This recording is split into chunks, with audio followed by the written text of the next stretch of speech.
My name's Lana, I'm 27, and everything changed the day my family drove off without me laughing from a gas station in Idaho. They called it a funny prank. Let's see if she can make it back on her own, someone said. They joked as the car pulled away, laughing. They thought it was harmless. I knew it was the moment I stopped trying to belong. 14 years later, when they finally found me, they didn't recognize the woman I'd become. Before I dive into the full story, drop a comment letting me know where you're tuning in from. And don't forget to hit that subscribe button. Because being left behind? It didn't break me. It gave me the space to figure out who I really was. Growing up in the Whitaker family meant learning to brush things off early on. My parents, Carol and Gerald, believed that teasing and tough love were somehow good for building character. My brothers, Dylan and Evan, followed their lead without hesitation, turning our home into a place where someone was always the punchline. More often than not, that person was me.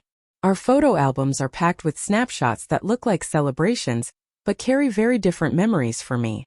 There's my 10th birthday when they convinced me nobody was coming, only to jump out later with cake after I was really upset.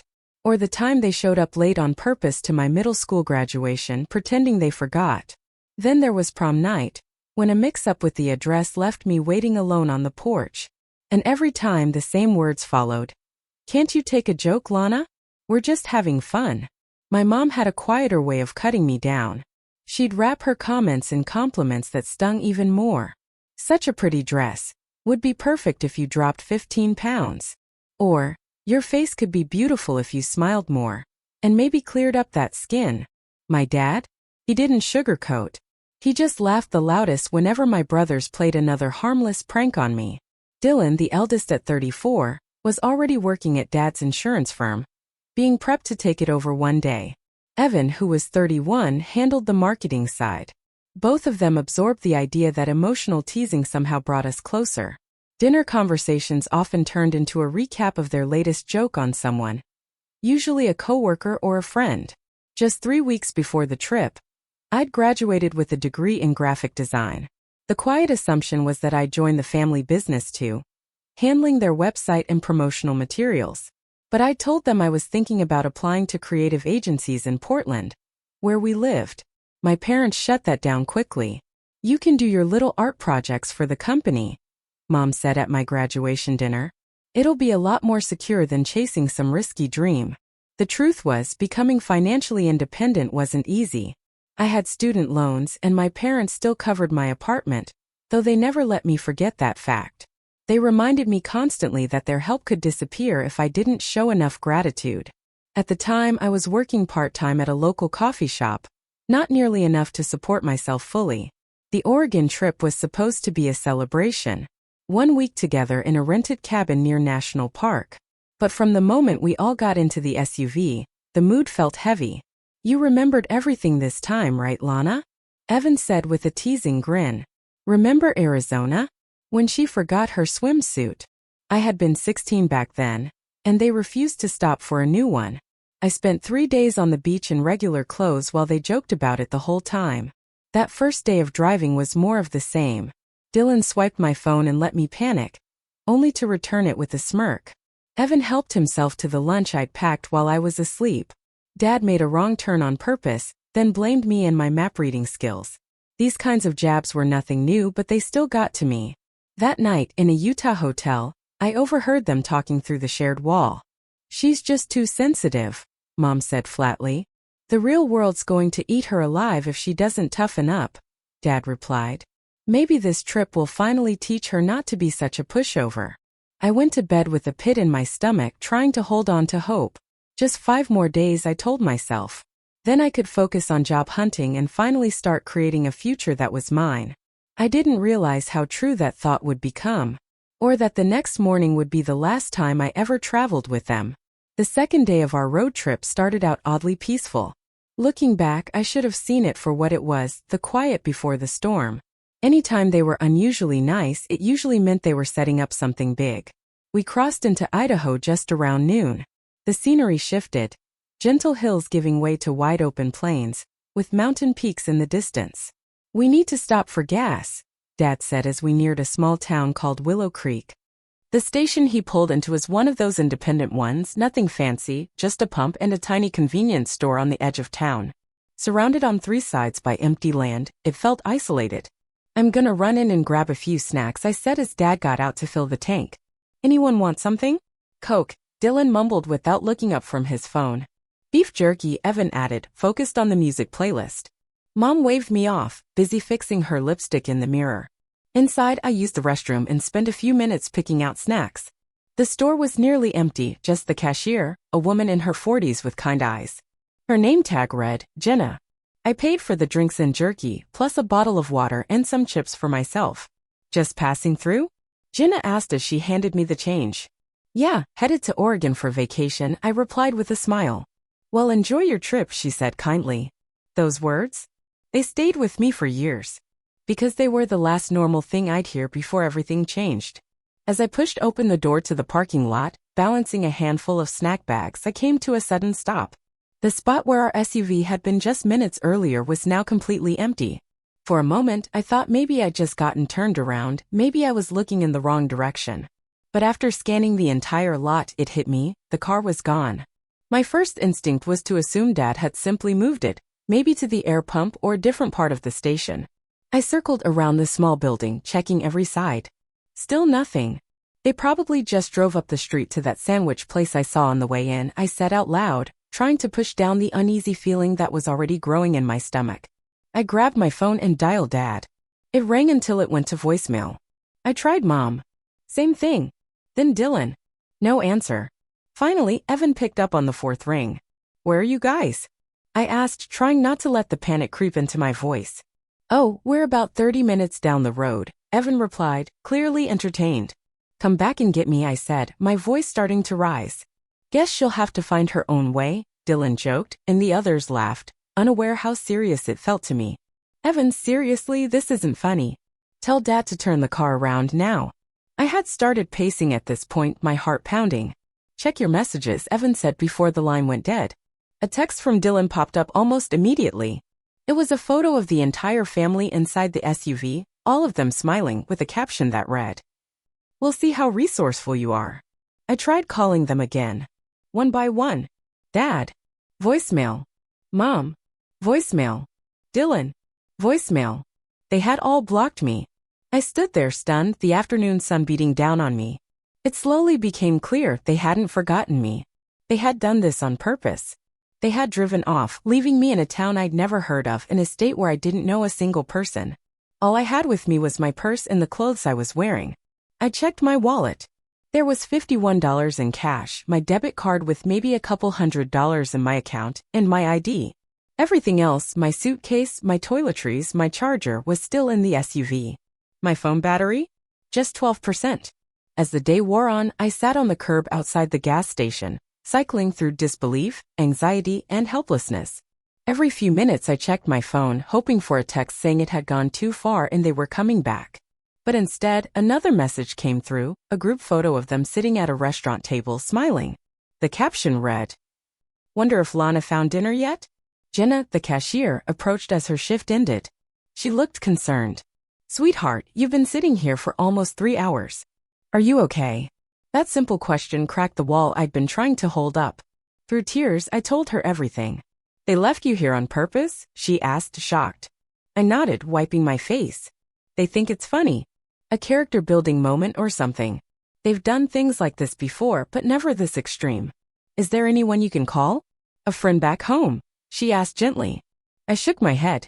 "My closest friend just moved to California. There's no one who could drive all the way out here." That's when I truly realized how isolated I'd become. My family had always didn't support my outside friendships, making sure I stayed dependent on them. As the sun dipped below the horizon, the temperature dropped, and my phone was down to 8%. I knew I had one more call to try. To my surprise, Dad picked up. "Have you learned your lesson yet?" he asked, skipping any kind of greeting. "What lesson?" My voice was raw from crying. "That I can't trust the people who are supposed to care about me?" "Don't be so dramatic," he replied flatly. "Figure it out. Call us when you've made it back to Portland." "How am I supposed to do that?" "I don't have money and I have nowhere to go," I said, frustrated. "You're smart. Get creative." And with that he hung up. I stared at the phone in disbelief as one last message from my mom popped up. "This is for your own good, Lana. You need to learn self-reliance." Then my phone shut off. Jenna had overheard enough. "I know someone who rents out a room in her house," she said. "Her name's Margot. Let me give her a call for you." As night settled over the small town of Willow Creek, I realized I had a decision to make. Try desperately to return to the people who had left me behind, or take a step in a new direction. Margot turned out to be a kind, silver-haired woman in her 60s. She lived just a few blocks away in a cozy yellow house with a tidy yard and a quiet porch.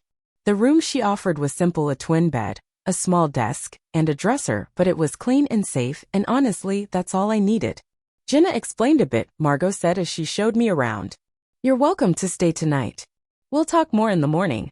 She even lent me a nightgown and some toiletries. That night, lying in the unfamiliar bed, I cried myself to sleep. A part of me still clung to the idea that I'd wake up to missed calls or a flood of texts, full of apologies and concern. But morning came with silence. Over the simple breakfast Margot had made, I told her, "I need to charge my phone and check my account. I've got to figure out how to get back to Portland." When my phone finally turned on, the messages that greeted me crushed the tiny bit of hope I had left. Day 2 of Lana's great adventure, read one from Dylan, attached to a photo of them hiking in the Rockies. Started hitchhiking yet? Came from Evan. And from my dad, the most painful one of all. Called your landlord. Rent's not being paid while you're figuring this out. Let that motivate you. Mom added. This is what tough love looks like, sweetheart. One day you'll understand. I checked my bank balance. $198.75. Not even enough to catch a bus home, let alone secure a new apartment. When I returned, Margot found me sitting on her porch steps, staring at my phone in a daze. "Bad news?" she asked gently. "They're not coming back," I said flatly. "And they've stopped paying for my apartment. I don't even have a place to return to." Instead of the sympathy I expected, her expression shifted to something more resolute. "Then you stay here for now," she said firmly. "Until you figure out your next step. I usually charge $300 a month for the room, but you can help out at my bookstore to cover it for now." "Your bookstore?" I asked. "Ink and Ivy, over on Oak Ridge Avenue. I could use a hand a few days a week. It doesn't pay much, but it's a start." That afternoon, she gave me a tour of the shop she'd been running for 3 decades. It had charm, but it was clear the place had seen better days. Faded signage out front and a barely working website her nephew had built ages ago. "I'll still need another job," I told her, "something that brings in actual income, for food and saving up." The very next morning, I went door to door, applying at every business in downtown Willow Creek. By the end of the day, I landed a waitressing job at the Birchfield Cafe, working breakfast and lunch shifts 6 days a week. That first week was a whirlwind, long hours, constant fatigue, and a lot of overwhelming moments. I worked the diner from 6 a.m. to 2 p.m., grabbed a quick bite, then headed to Margot's store to help until closing time. Every night, I checked my phone, hoping for anything that felt like care. But each message from my family was colder than the last. "Still waiting on that call saying you made it home," my dad texted on day 5. By the end of the second week, the texts had stopped completely. One afternoon, Tessa, one of my coworkers at the diner, found me crying quietly in the break room. She was 25, a single mom working 2 jobs, and she recognized the look on my face right away. "Rough day?" she asked, sitting beside me. That was all it took. Everything spilled out, the years of unkind jokes, the day they left me, the silence that followed. When I finished, she was quiet for a few moments. Then she said something that stayed with me. "Sounds like they did you a favor, honestly." I looked at her, startled. "What?" "That's not teasing, Lana. That didn't feel like love. Now you've got a chance to build something better." That night, I made a quiet but life-changing choice. I wasn't going to rush back to Portland. I wasn't going to beg for the approval or support of people who had shown me, time and again, that they didn't truly have my back. I was going to stay in Willow Creek, at least for now. The next morning, I used the bookstore's old computer to email some of my college professors, explaining my situation and asking for references. I also created a brand new email, one my family didn't know, so I could move forward without looking over my shoulder. Then I started researching how to replace the ID documents that were still locked away in my Portland apartment. "You're good with design, right?" Margot asked me one evening as we were locking up. I could really use new flyers, maybe even some help online. It was the first time since graduating that I had a chance to put my degree to work. I created a fresh flyer for an upcoming author event, simple, clean, and modern. Margot loved it. You should meet Leo, she said. He does website work for local businesses. I bet he'd have projects you could help with. Leo turned out to be a laid-back guy in his 30s with a full beard and a quiet energy. He worked remotely with tech clients and chose Willow Creek for its peaceful pace and outdoor lifestyle. After reviewing my college portfolio, he gave a small nod of approval. I could definitely use help on the design side, he said. I'm all thumbs when it comes to visuals. Want to learn some coding while you're at it? It'll make you more versatile. For the first time since that gas station, I felt something I hadn't in weeks: hope. Hope not just for getting by, but for creating something real. My family might have expected me to stumble back to them. But instead, I was starting to find solid ground on my own. At the end of my first month in Willow Creek, a final message from my mother popped up. This silence is very immature, Lana. Call us when you've grown up. I blocked each of their numbers one by one and turned my focus forward. Downtown Willow Creek was small, just 4 blocks of local shops, with the diner on one end and the bookstore on the other. Between my 2 jobs, I quickly became a familiar face. People stopped asking if I was just passing through. They started greeting me by name. Morning, Lana, became a regular sound as I walked down Oak Ridge Avenue with a coffee in hand, heading between shifts. My first real project was revamping Margot's website. With Leo's help in the evenings, I completely rebuilt it. New layout, event calendar, even an online order option. It looked professional, clean, and welcoming. This is amazing, Margot said when I showed her the finished version. Business is already up 15% just from the posters you designed. This site's going to help even more. Leo was impressed too. You've got a natural sense for design, he told me during one of our late-night sessions. You're learning this stuff faster than half the people I train. Meanwhile, Tessa introduced me to her group of friends, other young folks who'd either grown up in Willow Creek or moved there for a slower, more connected lifestyle. For the first time, I was forming real friendships.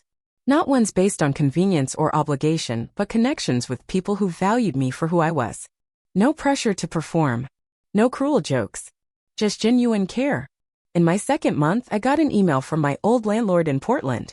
He asked what I wanted to do about my apartment and belongings. I'd missed 2 months of rent, and they needed to clear it out. I replied to my landlord's email simply. I can't afford to come get anything. Please donate whatever's still useful and discard the rest. Sending that message was harder than I expected. Letting go of everything I'd left behind felt like closing a door I wasn't sure I was ready to close. But at the same time, there was something freeing about it. Most of what I owned had been given to me by family, always with the expectation that I'd express endless gratitude. Letting it go meant releasing myself from those unspoken obligations. Around that same time, Leo connected me with a small business owner in a nearby town who needed help with logo design and marketing materials. It became my first official freelance job. The pay wasn't huge, but the feeling of earning it on my own? That was priceless. You should think about turning this into something more, Leo said over coffee one morning. There's not a single good design agency within 100 miles, and these local businesses really need the help. They all want to get online, but most don't know where to start. The idea took root and started to grow. By my 3rd month in Willow Creek, I had picked up 3 regular freelance clients on top of my hours at the diner and the bookstore. I had saved just enough to move out of Margot's spare room and into a tiny studio above the hardware store. It was small, barely 400 square feet, but it was mine. The first place I'd ever lived in that didn't come with conditions or obligation. The morning I moved in, I picked up a little succulent plant as a housewarming gift to myself. This is the beginning of your new life, I whispered as I placed it on the windowsill. No more looking back. That same afternoon, I got a call from a number I didn't recognize, a Portland area code. Thinking it might be about my old apartment, I answered. Lana, it's Dylan. Please don't hang up. My hand clenched instinctively around the phone. What do you want? We're worried about you, he said. His voice, for once, sounded serious. It's been 2 months. The joke's over. Where are you? Joke? The word hit like a slap. You dropped me off far from home. I wasn't prepared for the situation. You canceled the rent on my apartment. That wasn't a joke, that was intentional. Come on, we thought you'd figure it out and be back in a week. When you didn't call, we figured you were just being stubborn. I'm not coming back, Dylan, I said quietly but firmly. I've started over. Don't be ridiculous. What are you even doing for money? Where are you staying? That familiar, dismissive tone crept back into his voice, and it only strengthened my resolve. I have a steady job. I take on freelance design work. I live in my own place now and I'm doing just fine. Without any of you. He went silent for a moment. Mom and Dad want to talk to you, he finally said. I don't want to talk to them. Or to you. And then I ended the call. Immediately, I blocked the number. Then I sat on my thrifted couch and let the emotions wash over me, equal parts frustration and pride. They had expected me to fall apart. To beg for their help. Instead, I had proven to myself that I could stand on my own. Over the following months, they tried reaching me in every way they could think of: emails from new accounts, calls from unfamiliar numbers, even a letter sent to the diner after someone must have mentioned where I worked. I ignored them all. By the 6-month mark, I had built up enough freelance work to leave the diner job and focus entirely on design and helping at the bookstore. Leo and I had grown into a solid team. He handled web development. I managed visuals and branding for our shared clients. You know what you should do, he said one night as we wrapped up a project. Make it official. Register your own business. The next morning, I submitted the paperwork for Evergreen Creative Company. As I neared my 1-year mark in Willow Creek, I couldn't help but reflect on how far I'd come. The anxious girl crying outside a gas station had grown into a business owner with real friendships and a life that felt like it finally belonged to her. The people who once left me behind had unknowingly given me the space I needed to become who I was meant to be. Margot hosted a small gathering at the bookstore to celebrate both the anniversary of the new website and, quietly, my first full year in town. I looked around at the people who had become my chosen family. Tessa with her son on her hip, Leo chatting with a customer, even Jenna from the gas station, everyone who had played a part in helping me rebuild. And I realized something. I had created a life filled with connection, one built on kindness and mutual support, not power plays and conditional love. To new beginnings, Margot toasted, raising her glass of sparkling cider. And to finding home, I added, in the place you never expected. 3 years after being left behind in Willow Creek, my design business had grown enough that I occasionally traveled to nearby cities for client meetings. It was during one of those trips, while preparing for a meeting in a Santa Fe cafe, that my carefully rebuilt life suddenly crossed paths with the one I'd left behind. I was going over final notes at a coffee shop near the 16th Street Mall when I heard a voice I hadn't heard in years. Lana? Is that you? I looked up and there he was. Dylan.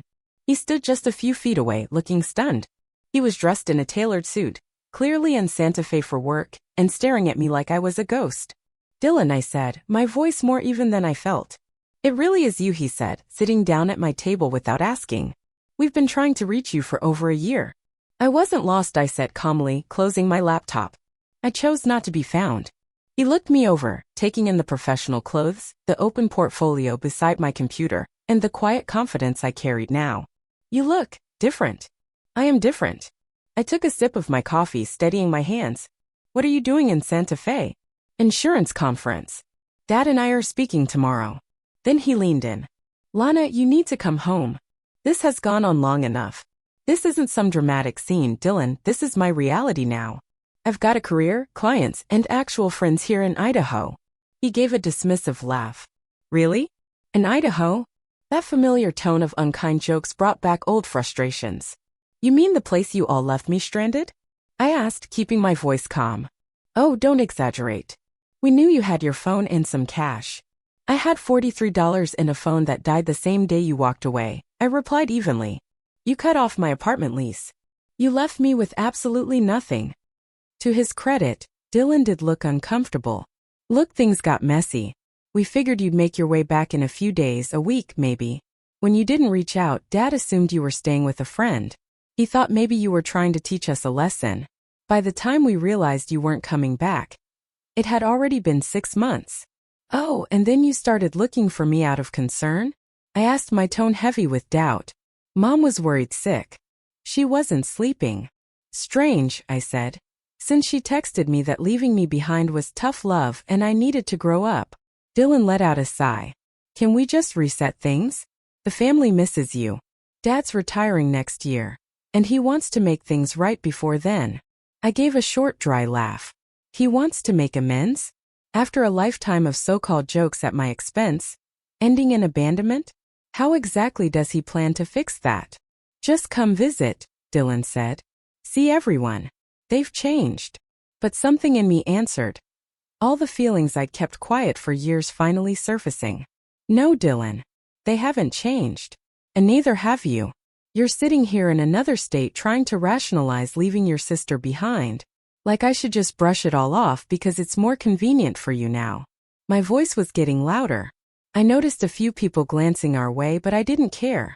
Do you even understand what it felt like? Standing alone in that parking lot. Realizing my own family decided I didn't matter? Reading your texts made light of my situation, while I was trying to find a place to stay. His expression hardened. Keep it down. Let's not get too emotional. A scene. I stood up and grabbed my things. That's what you're worried about? As I turned to leave, Dylan reached for my wrist. Please don't shut us out completely. The whole family's been worried. Do you know what people are saying? Some think you had a breakdown. Others believe you're living on the streets. Is that what you want them to believe? I pulled my arm away. I don't care what people assume. What matters is that I've built a life where I'm not constantly torn down by the people who claim to love me. You tend to take things to heart, Dylan firmly replied, the polished act dropping. That's why we had to toughen you up. You couldn't handle even mild feedback. Mild feedback? My voice was nearly shaking now. You call being abandoned mild feedback? You really thought teasing someone who was already scared would somehow help her grow? He leaned in, voice low. If you're not going to come back, people will hear my side of the story, that you took a harmless joke too seriously and chose to disappear, ignoring your father's efforts to make peace. Dad's sick. I asked, caught off guard. He's not doing great, Dylan replied, but the hesitation said it all. You're lying again, I said, shaking my head. Goodbye, Dylan. I walked out of the coffee shop without looking back. Dylan's voice followed me. We're not done talking, Lana. The family deserves to know where you are. A wave of emotion hit me as I reached the car. Everything I'd been holding in finally caught up. That conversation had ripped open wounds I thought had closed. But it also gave me clarity. I wasn't the one who needed to make things right. I wasn't the one who had done something deeply hurtful. I called my client and rescheduled our meeting, then began the 3-hour drive back to Willow Creek. My thoughts didn't stop racing the entire way. Dylan now knew I was in Idaho, and it wouldn't take much digging to figure out the town. The next morning, I went straight to Margot's and told her everything. Dylan's visit, his threats, and my fears. They can try, Margot said with firm kindness. But this is your home now, Lana. We're here for you. Later that day, I gathered the people I trusted most, Margot, Leo, Tessa, and a few others. For the first time, I shared everything, not just the outline but the full truth about what happened with my family. If anyone reaches out asking about me, now you'll know why I don't want to be found, I said. They don't sound like they were good for you, Tessa said, holding my hand. We'll make sure they don't get close unless you want them to. Their support only made my resolve stronger. That evening, I went home and wrote a long email to my parents and brothers, the first time I'd reached out in over 3 years. I am safe and thriving, I wrote. I've created a life without your constant criticism and control. I'm not interested in reconnecting. Any attempt to force contact will be I'll protect my personal space. This is final. I hit send, then blocked their emails again. That night, lying awake in my apartment, I realized something. As painful as the meeting with Dylan had been, it left me with something important: certainty. There were no lingering doubts anymore. No part of me wondering if I'd misunderstood or if they changed. They hadn't. And neither had I. Except now. I was stronger. Strong enough to walk away from hurtful people, even if they were family. Strong enough to build a new life, completely on my terms. The next morning, I woke up with a sense of purpose I hadn't felt since the day they left me behind. I opened my laptop and started working on a new logo for Evergreen Creative Co. One that would represent more than just a business. It would symbolize a rebirth, a personal turning point. I was no longer defined by what had happened to me, but by everything I had done since. 6 years after my family left me behind in Idaho, I stood in the newly expanded workspace of Evergreen Creative Agency. Around me, my team of 10 was buzzing with energy, collaborating on client projects that now stretched across 3 different states. What had started as a way to simply survive had transformed into a flourishing business focused on branding and digital presence for small and mid-sized companies throughout the Mountain West. Our office took up the entire second floor of a beautifully restored historic building right on Oak Ridge Avenue in Willow Creek. A massive step up from the cramped corner of Margot's bookstore where it all began. Exposed brick walls displayed framed pieces of our most celebrated work. And the large windows looked out over the town I now called home. Santa Fe just approved the final designs, announced Riley, my first ever full-time hire and now our creative director. They want to meet next month to talk about phase 2. That's our third big contract this quarter, I said, pride seeping into my voice. Go ahead and get the meeting on the calendar. Let's brainstorm ways we can expand the services we offer them. Just then, my phone buzzed with a message from Noah, the community college professor I'd been dating for the past 3 years. We met when he came into Pages and Poems hunting for books on regional history for a course he was teaching. Margot had introduced us, and over time, our casual chats turned into something deeper. Now we were practically inseparable. Dinner at 7, making that pasta you love, his message read. Can't wait. I'll bring dessert, I replied with a smile. At 33, I'd built a life that felt honest and fulfilling. My closest friends had become like family. Margot had become the supportive mother figure I'd always wanted. Tessa's son Micah called me Auntie Lana. And Leo and I had developed a strong professional partnership, our businesses often teaming up on larger projects. Just 2 months earlier, Noah and I bought a small house together on the edge of town. A charming craftsman with a cozy studio where I could work from home when I wanted. And a garden we were slowly learning how to care for, clumsy but excited. That evening as I was locking up the office, my phone rang. The number wasn't one I recognized. Normally, I let unknown calls go to voicemail, but we had some potential new clients, so I picked up. Is this Lana Whitaker from Evergreen Creative? A woman asked. Yes, that's me. How can I help you? My name is Rachel Monroe. I'm an editor at Frontier Focus magazine. We're putting together a feature on women entrepreneurs who've built successful companies in unexpected places. Your agency kept coming up during our research. That call led to an interview, and 2 months later, we were featured in a 4-page spread. Photos of the office, my team, and me appeared alongside the story of a young designer who had come to a small Idaho town and noticed a gap in professional design services for rural businesses. I had kept the deeper parts of my journey private. The family situation and abandonment were left out. Those pieces were mine to carry, not something I wanted publicized. Instead, the article focused on how I arrived in Willow Creek with almost nothing and built something meaningful with grit and support from the local community. 2 weeks after the issue hit newsstands, the emails started pouring in. First from my mother, then my father, and eventually each of my brothers. The subject lines varied. We need to talk. Saw your article. Please respond. I didn't open any of them. I just deleted them all. Then the calls to my agency began. But my office manager followed the standing instructions I'd given her years ago. Ms. Whitaker does not accept personal calls from these numbers. I thought that would be enough to shut it all down. But I'd underestimated my mother's persistence. One Tuesday afternoon, I came back from lunch and found Carol Whitaker sitting in our front reception area. She looked older, but just as carefully put together as I remembered. Mom, I said, pausing in the doorway. How did you find me? She stood up, smoothing her tailored pants. The article had your business address. Her eyes moved over me, taking in my outfit, my posture, the way I carried myself. You look good. I am good, I answered, keeping my tone even. Why are you here? Can we speak somewhere more private? Part of me wanted to say no, to tell her to turn around and never come back. But after 6 years of healing and independence, I wasn't afraid anymore. I was curious. What could she possibly have to say now? My office, I said, leading her down the hallway past colleagues who had no idea who she was or what she represented. Once we were behind closed doors, Carol glanced around, taking in the view, the awards, the evidence of the life I built. This is incredible, she said. The article didn't do it justice. Thank you, I replied. But I'm guessing you didn't travel all this way to admire my decor. Her calm demeanor slipped slightly. We've been trying to find you for years. After Dylan spotted you in Santa Fe, your father hired someone to look into it. But you'd covered your tracks well.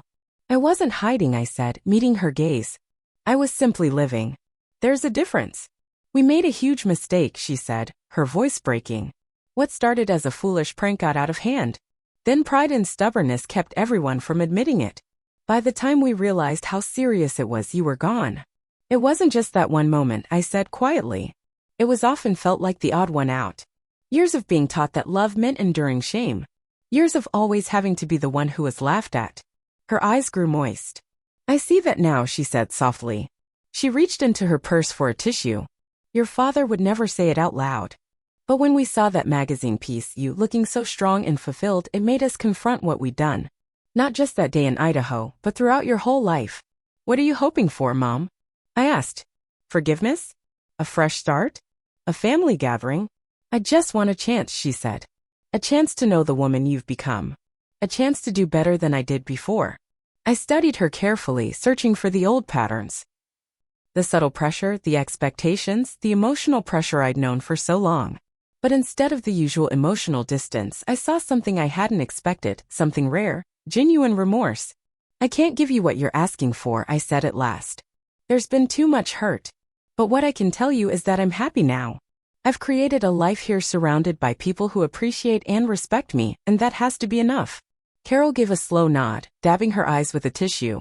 Your brothers want to reconnect. Your father too, though he'd never say it out loud. I'm not ready for that, I replied gently. And I may never be. That has to be okay. She stood to leave but paused for a moment. You were always the strongest of us, Lana. We just didn't realize it until we lost you. After she left, I sat at my desk for a long while, letting the moment settle. There hadn't been some emotional reunion or dramatic forgiveness, just a quiet acknowledgement. That the past couldn't be erased, but maybe finally it could be recognized. That evening, Noah and I sat on the porch, watching the sun dip behind the hills. I told him everything. How are you feeling about it? He asked, his arm wrapped gently around my shoulder. Strangely calm, I said. For years, I felt like what they did defined me. But today, I realized that chapter is finally closed. I'm not just the daughter they left behind anymore. I'm Lana. A business owner, a community member, a partner. I turned toward him with a small smile. And I really like who I've become. The next morning, I sent my mom a short email. Attached was a photo of me standing proudly with my team in front of our office building. I didn't offer an invitation. I didn't promise to reconnect. It was just a glimpse, a small window into the life I had built. And for the first time ever, that felt like enough.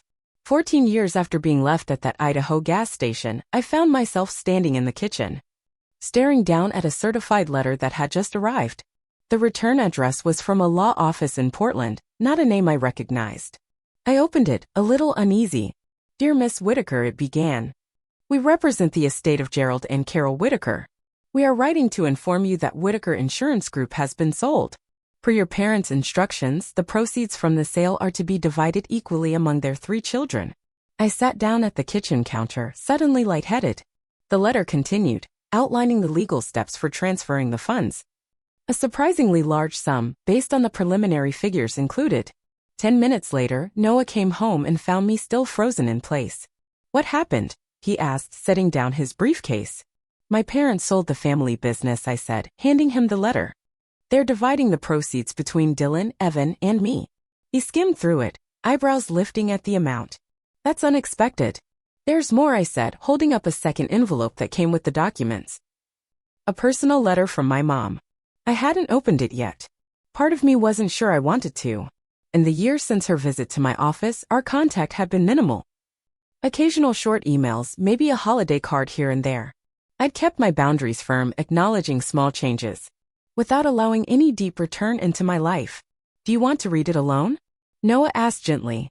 I shook my head. Stay. The letter was handwritten on my mother's familiar stationery. Dear Lana, it began. By the time you receive this, the business sale will be finalized. Your father has officially retired, not entirely willingly, but his health just isn't what it once was. We're planning to move to Arizona for the climate. She went on. Before we leave Portland, we're hosting a family gathering at the house. Dylan and Evan will both be there with their families.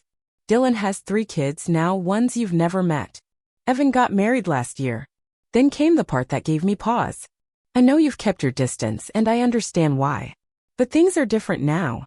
Your father may never say the words directly, but the choice to include you equally in the business proceeds, that was his. In his own way, he's acknowledging how deeply things went wrong. Then the invitation. We would love for you to attend the gathering next month. There's no pressure, no expectations, just a chance to quietly close old chapters before beginning new ones.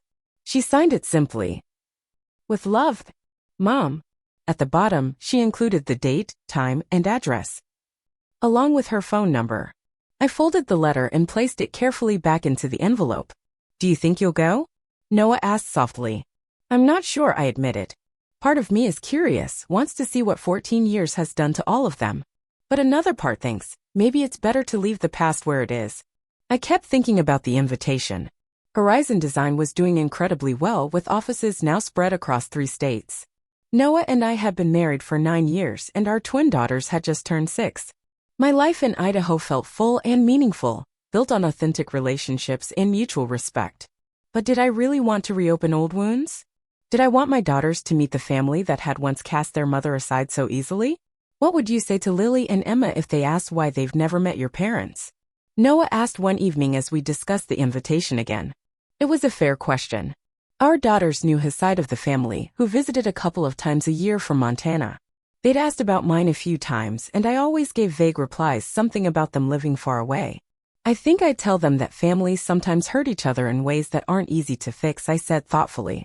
"But I'd also want them to understand that people can grow, and that forgiveness is possible, even if forgetting isn't." "Do you think they've changed?" Noah asked. I thought about the cautious emails they'd sent over the years, the way they'd respected my boundaries, the equal share of the inheritance that could have easily left me out. "I think they've made an effort," I said at last. "I just don't know if it's enough." Eventually, I chose to go, but on my own terms. I would travel by myself, leaving Noah and the girls in Idaho. I booked a hotel room instead of staying at the family house, and I decided to keep my visit short, arriving the morning of the event and flying out the next day. The house looked just like I remembered, a large colonial in a wealthy suburb of Portland. As the Uber pulled up, I took a deep breath, squared my shoulders, and walked the familiar path to the front door. My mother answered.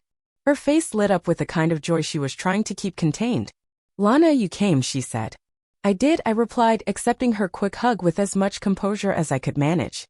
The gathering was smaller than I'd expected, just my parents, my brothers, and their immediate families.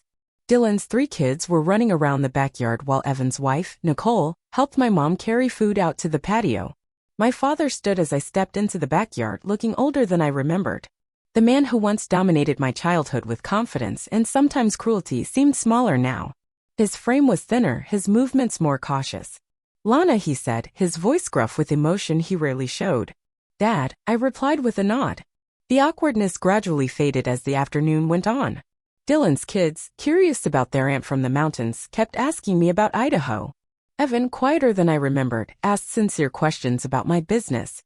No one brought up the estrangement directly, but it lingered in the air, the unspoken reason we hadn't seen each other in 14 years. After dinner, as the sky darkened, my father asked if I would join him in his study, once off limits to everyone but him, a place where he handled both work and serious family matters. "I'm not good at this," he said once we were seated. "But I owe you an apology, Lana. What we did, what I allowed to happen, it was inexcusable." I studied him, this man who had shaped so much of my early life through fear and criticism. "Why did you do it?" I asked, the question that had haunted me for years. He stayed quiet for a long time. "My father was hard on me," he said finally. "He called it toughening me up. I thought that's just what fathers did. What families did. It wasn't until you left, really left, that I started to realize how wrong it was." It wasn't a full answer. It didn't excuse anything. But it was honest in a way I had never heard from him before. "I built a good life," I told him, despite everything. "I know," he said with a nod. "I've been following your company online. You've done really well, better than any of us expected." "That was part of the problem," I said softly. "Your expectations were always about what I couldn't do, not what I was capable of." He looked down at his hands. "I was wrong about a lot. It wasn't some emotional movie moment. There were no tears, no dramatic embraces. Just a quiet acknowledgement between 2 adults, harm had been done, and lessons had been learned. When I left Portland the next day, I didn't know if I'd ever return. I wasn't sure whether the fragile connections we'd reestablished would hold or fall apart again. But I knew this, I had faced my past without letting it define me. I had shown them that I hadn't just survived without them, I had flourished. Back in Idaho, Noah and the girls greeted me with hugs and excited questions about my trip. And as I stood on our back deck, beneath the stars in the clear night sky, I felt something shift inside me. The young woman who had once been left behind at a gas station had completed her journey. Not by going back to those who let her go, but by creating a life so rich and grounded that she could face them as an equal, no longer burdened by their past choices. That night, after the girls were asleep, Noah and I sat outside under the stars. "Did you find what you were looking for?" he asked. "I think so," I said. "Not forgiveness exactly, but closure. The understanding that what happened helped shape who I am, but it doesn't control me anymore." I thought about everything that had changed over those 14 years, the business I'd built, the family I'd formed, the community I joined. None of it would have happened if they hadn't made that careless decision all those years ago. Sometimes the hardest things that happen to us lead to the most meaningful growth. Sometimes being left behind is what puts us on the path forward. Have you ever gone through something painful that ended up leading you somewhere better? Share your story in the comments, I'd love to hear it. And if my journey resonated with you, don't forget to like, subscribe, and share. Because sometimes the family you choose is more powerful than the one you're born into. Thank you for being part of my journey, and I hope you find peace and strength in yours.